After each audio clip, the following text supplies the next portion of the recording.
Welcome to the Hidden Palace with Skyblaze.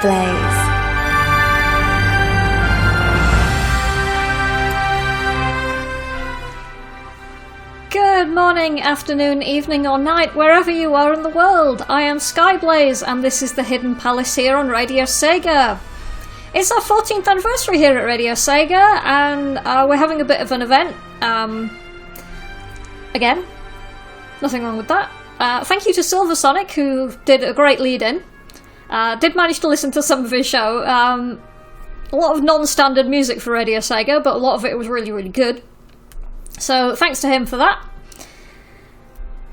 So, a while ago, I was talking about the internet capabilities of various Sega consoles and the games that would use this particular feature. The Dreamcast was kind of the odd one out here because while the other consoles had a small number of games, the Dreamcast had roughly 200 games which had some form of online feature. In fact, the online connectivity was kind of a central selling point for the Dreamcast as far as Sega were concerned. It is a bit of a shame that it was kind of a bit ahead of its time, because broadband wasn't really a thing back then. Hello to everybody in the chat. So we've got Resident SD, Mithril Fox, Doan, Eclipse, Ace Croft, Rexy, I think Green Viper's around somewhere. Gosh, it's a very busy chat room today. Hello to everyone. So I'm going to be looking through a few of the Dreamcast online games and seeing what sort of online functions they provided. So I'm going to start off with Bomberman Online, which was released in 2004, and you get to play with 4 people locally or up to 8 people online. You get to take part in a selection of different games as you compete in the Bomb Olympics. Alright.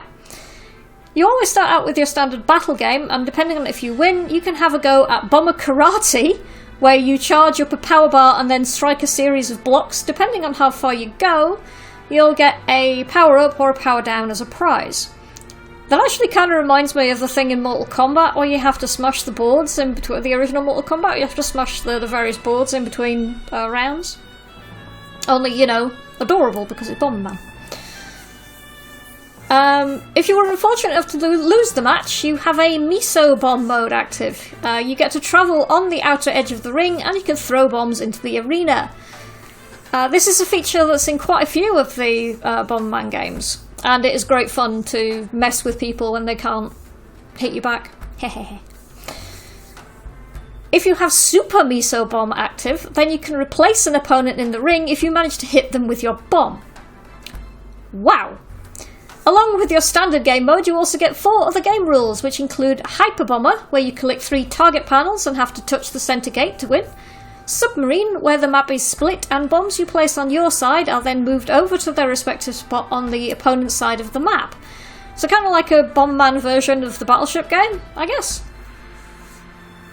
What am I saying? You mean the test your might parts in Mortal Kombat? Yes, that's what I meant.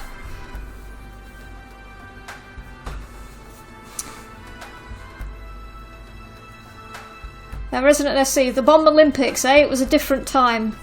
Yeah. On the other hand, it was 2001, so I don't know. How to say?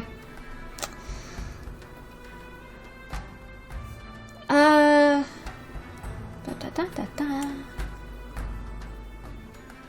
think people were saying 2004? No, 2001. 4 people that you could play as, or 8 people online. Let's see. Right, let's have some music then. So, from Bomberman Online, I don't have names for any of these tracks, they're just numbered, so you'll have to deal. We've got track number 5, and then from Saturn Bomberman, we've got Mr. Meanie's Future World. So, enjoy those, and I'll speak a little bit more about Bomberman Online after the music break.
and that was Saturn Bomberman, Mr. Meany's Future World, and before that, Bomberman Online, track number 5. Electric Boogaloo is saying that Saturn Bomberman had a direct dial thing, meaning that you can still play against people across phone lines, assuming that you had the net link. Yeah, I mentioned that in a previous episode, actually. Which is one of the reasons why I actually have the Saturn Bomberman music, because I think I used it in that episode. I've actually, the next time I get paid, I really need a new portable hard drive, because I've got like a 0.5 terabyte drive and it's nearly full. So, yeah, I need like a 2 terabyte drive or something for the ludicrous amount of music on here. It's not all RadioSEGA stuff, though, but quite a lot of it is. Anyway, back to Bomberman Online stuff. So other than the Hyper and Submarine game rules, we've also got a rule called the Panel Paint rule, where your bombs paint the floor and your panels are all removed if you get hit by a bomb. Though you do get to respawn. It vaguely reminds me of Splatoon, actually. I wonder if that's where the inspiration came from. I don't know. Maybe. Lastly, we've got Ring Match, where the arena has no wall stopping you from falling off, and you have to knock your opponents over the edge, or till the time runs out.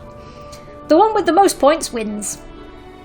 As part of the online feature of this game, you get to make an avatar, and as you progress through the game both online and offline, you can collect costume pieces which will allow you to customise your avatar. Sadly, there are some costume pieces which you can only get online, and as the servers were shut down back in 2003, you can't really complete your collection. Unless somebody managed to reverse engineer some of the servers. I don't know if Bomberman Online is one of the ones that's got a an online server. I know most of the private servers are Japanese based because the Dreamcast was so huge in Japan. So I don't know, because Bomberman Online only came out in America. That might be worth investigating at some point.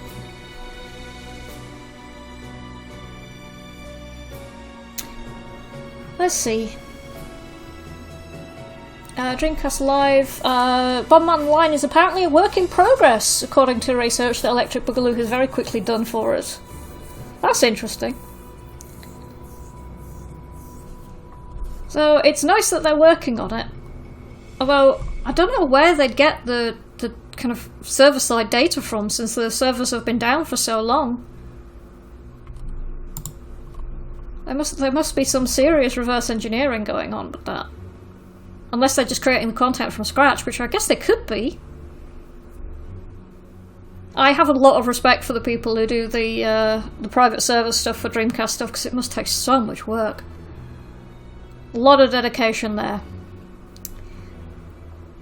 Great Force saying that the panel paint was OG Splatoon, and II is countering that was actually OG Fortnite. Fair enough, guys. Eclipse is saying, I strongly recommend listening to the soundtracks for NES Bomberman 2, Super Bomberman, Bomberman 64 and Bomberman Hero. They are all very good. The last one even introduced me to drum and bass. Fair enough. A lot of the Bomberman games do have pretty banging soundtracks.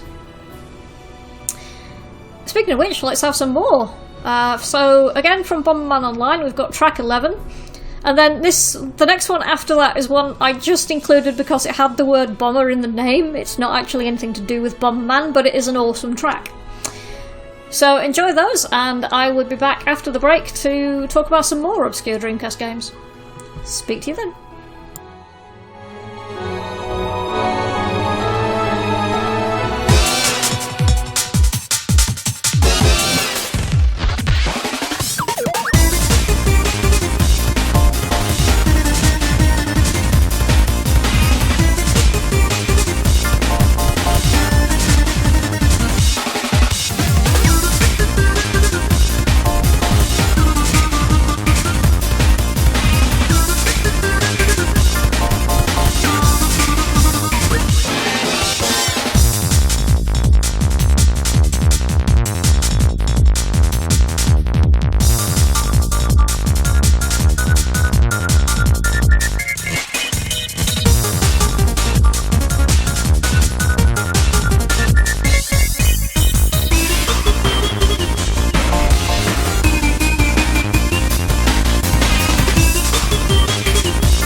You're listening to Radio Sega, playing the best Sega music 24/7. Sega!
Back. And that was Sonic Rush, Bomber Barbara, and before that, Bomberman Online, track number 11. Next up, we've got a game called Ooga Booga, which was released again in 2001, and again only in North America. In this game, you initially play as one of 4 tribal witch doctors as they attempt to compete to become the Big Kahuna and win the heart of the volcano goddess called Ooga Booga. Alright, that's a bit weird and possibly vaguely racist, but fine. Your starting witch doctors include Twitchy, Hottie, Hoodoo, and Fatty. Okay.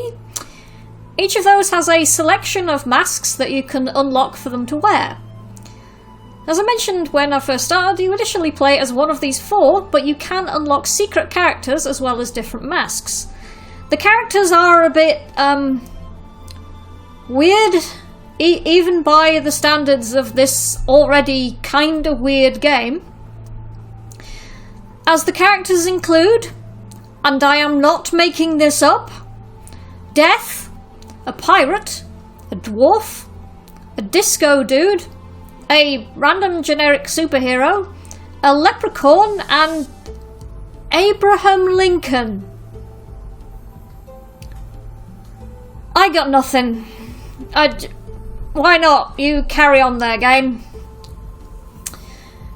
Ooga Booga's game mode includes Smackahuna, where you simply attack your opponents using shrunken heads, melee attacks, riding boars into people, or using spells to score as many points as possible before time runs out. Boar Polo, where you and a friend compete each other against you try to knock a large boulder into your opponent's goal. Think OG Rocket League, only with tribal voodoo people, giant boars, and... I lost the analogy there. And finally there is Tiki mode, where you have to collect shrunken heads, which not only acts as projectile ammo for attacking your foes, but it's also currency to collect the various Tiki head totems on the island, and they will shoot at your foes for you. This is bonkers. bonkers. Mithril Fox saying, Abraham Lincoln and Death on the same team. Yeah, I know. Electrical is saying, not surprising considering Ooga Booga was made by the same studio that made the original Clay Fighter. That entirely fails to surprise me.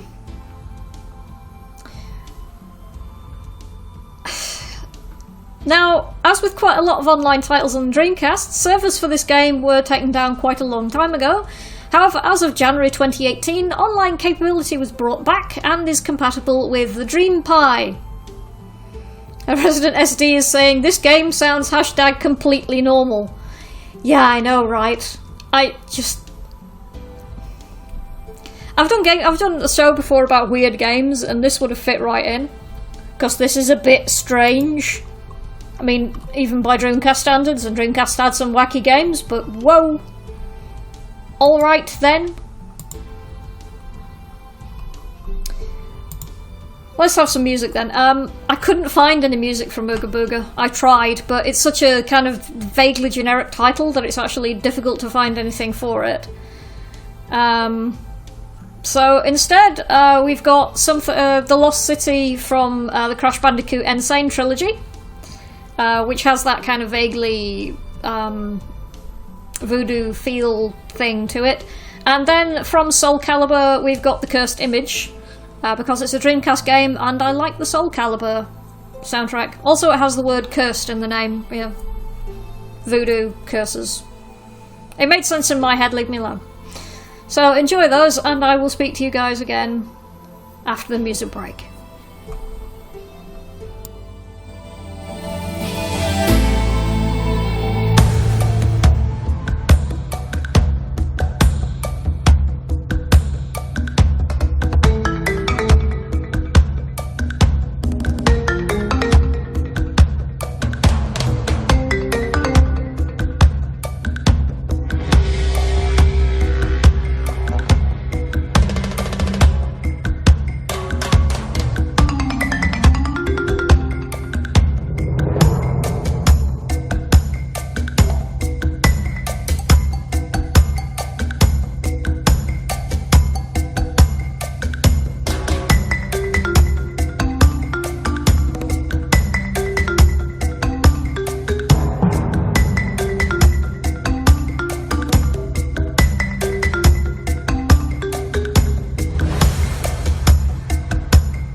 The best Sega music, live shows, and the chance to request your favorites. This is RadioSEGA.net.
are back.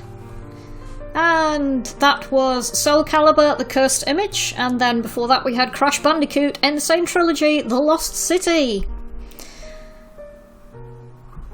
Mithril Fox is comparing Sega to Valve with regards to Phantasy Star Online games, because you got Phantasy Star Online Episode 1, Episode 2, Phantasy Star Online 2.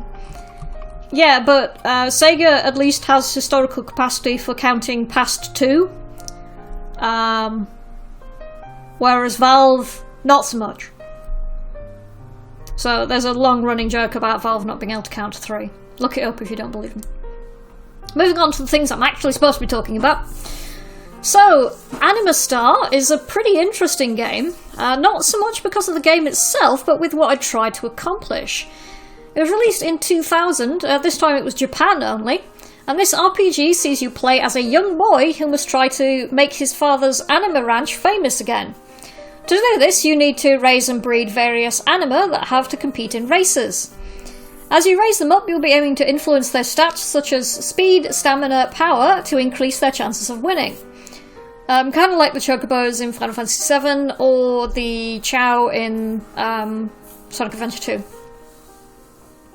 The game allowed 1 to 4 players through. It's unclear about whether or not you had a 4-way split screen view or if this is only possible online. I've not been able to find many screenshots that say either way. What's really interesting about this is that it was planned to have compatibility with the Game Boy Color game Anima Star GB. There would have been a special cable designed to allow the two consoles to talk to each other and allow you to race against each other.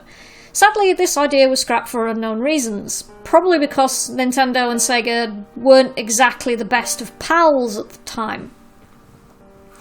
What's interesting about this is that later on, things like the Game Boy Advance was designed to work with the GameCube. Things like Final Fantasy Crystal Chronicles let you basically use a Game Boy Advance as a controller. I've actually got a copy of that game. Come to think of it, I've now got a couple of... because I've just repaired a Game Boy Advance, so I've actually got a couple of Game Boy Advances I can use. I should stream that one of these days.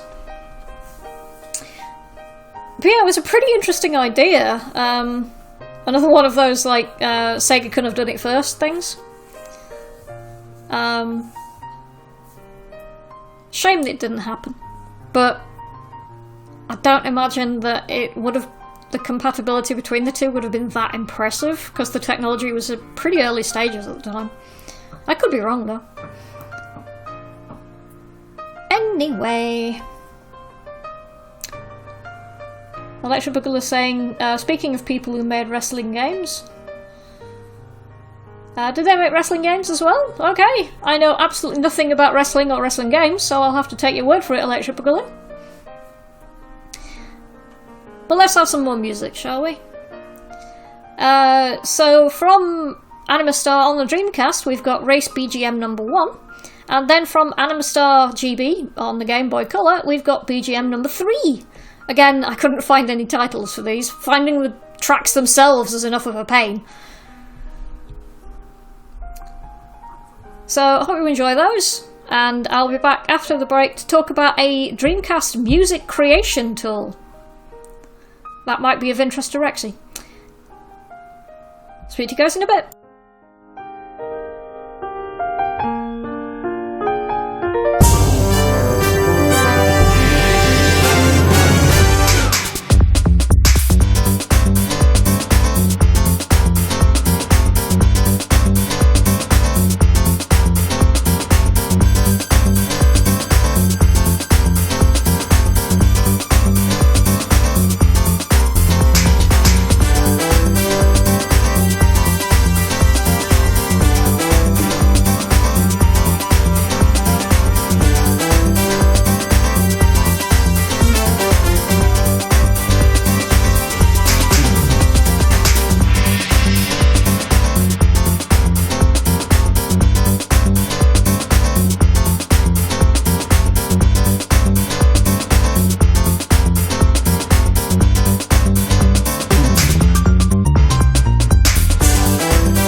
And we are back, and that was from Animastar GB BGM number 3, and before that we had Animastar Race BGM number 1, which, as a number of people pointed out in the track, and I heard this when I first heard the track, that Race BGM number 1 sounds a lot like Dreams from Nice Into Dreams.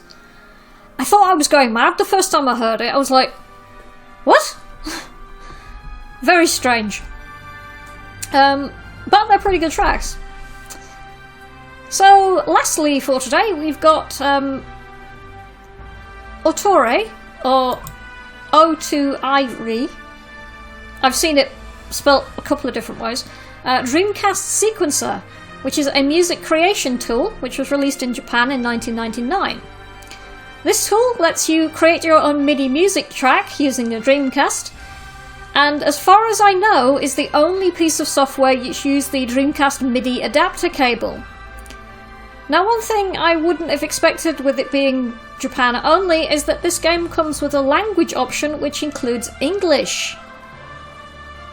So thankfully, if you do manage to get a copy of this title, you won't be blindly wondering what the hell you're doing in Japanese or be forced to look up online guides, because you can just convert it to English.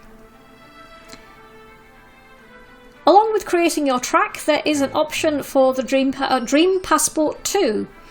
Unfortunately, there isn't anything I could find to say what it would be used for, so I can only assume that you could download tracks that people have made or post your own online. I assume that there was some sort of server for this service. There are some examples of people creating MIDI tracks using this software and uploading them to YouTube. But first, I don't know if they've used modern tools for that or if they're using the original. I assume they're using modern tools. And the quality is variable at best. Probably because this is quite obscure. It's still pretty interesting, the idea of having a MIDI sequencer on a Dreamcast. Because it's not something that immediately springs to mind that you could use a Dreamcast for.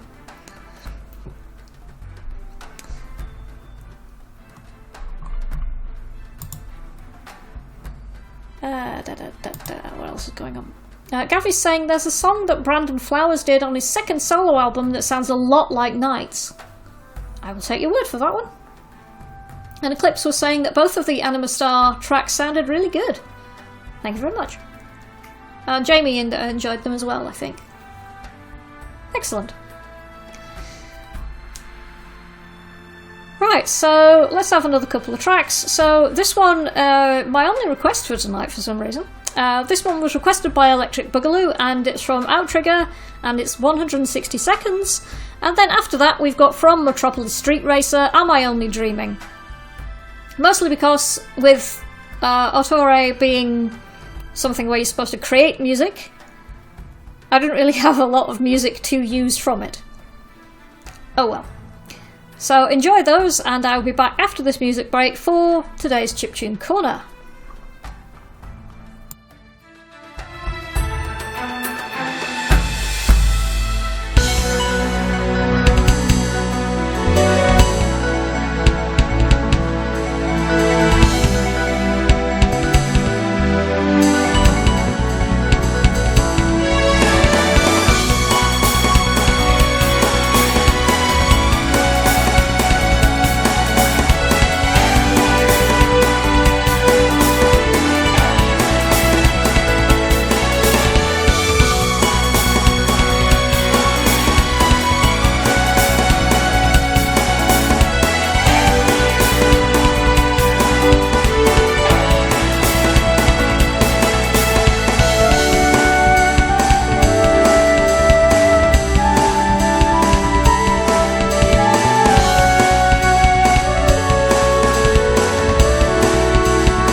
You're listening to Radio Sega, playing the best Sega music 24/7. Sega.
And we are back. And that was Am I Only Dreaming from Metropolis Street Racer. And before that we had Outrigger 160 Seconds, which was requested by Electric Boogaloo. So it's now time for the Chiptune Corner, and today's entry for Chiptune Corner comes from chiptune artist FTC, who are pretty prolific and have released quite a number of chiptune remixes, mostly over at c64audio.com, among other places, including our old friends at RKO Remix.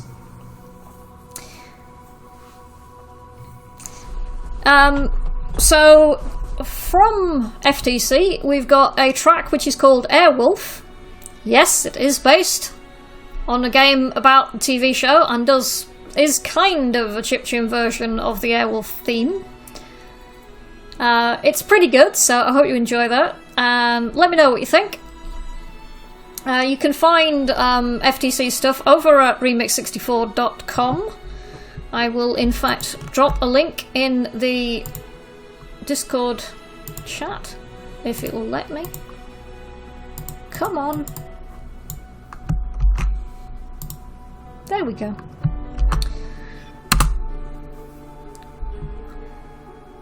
So here we go, we've got Airwolf from FTC. Let me know what you think. Speak to you guys again after the music break.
And we are back.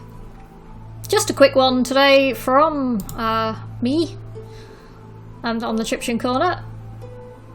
So that was Airwolf from FTC, which Electric Boogaloo correctly identified. All we need now is a chiptune version of Knight Rider, and I will be very, very happy. So, thank you everybody who's tuned in today. We've had a very active chat today, so thanks to everybody who's been in the Discord chat then. I'm going to be back next week, although I've not decided what I'm going to be talking about. My plan is to go through some of my old scripts and see what can be kind of added to or expanded on from stuff that I've discussed previously. But if you do have any topics that you do want me to cover, please give me a shout on Facebook, where I can be contacted through the Radio Sega Facebook or Twitter. You can contact me on the Radio Sega Discord, where I am Skyblaze42, or on Twitter, where I am at Blazing Skies. Also, me and Greyfall, my husband, are going to be streaming some Pokemon Sword tomorrow. So if you're interested in that, give me a shout and I will pass you the link. I've been Skyblaze, this has been the Hidden Palace here on Radio Sega. Coming up next, we've got Saturday Night Sega, so stay tuned for that, and I believe Rexy should be along tomorrow for Sega Mixer Drive. And I think there might be some other programming tomorrow, let me double check.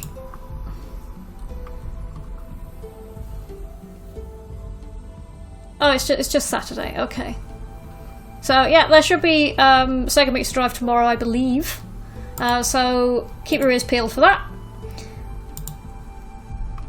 In the meantime, one last track to go out on before you can listen to Saturday Night Sega. So from Echo the Dolphin, Defender of the Future, we've got Hanging Waters. Thank you everybody for listening. Take care and good night.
Enjoyed the show? Check out the full Radio Sega live schedule at radiose.ga/shows. Radio Sega, playing the best Sega music 24/7.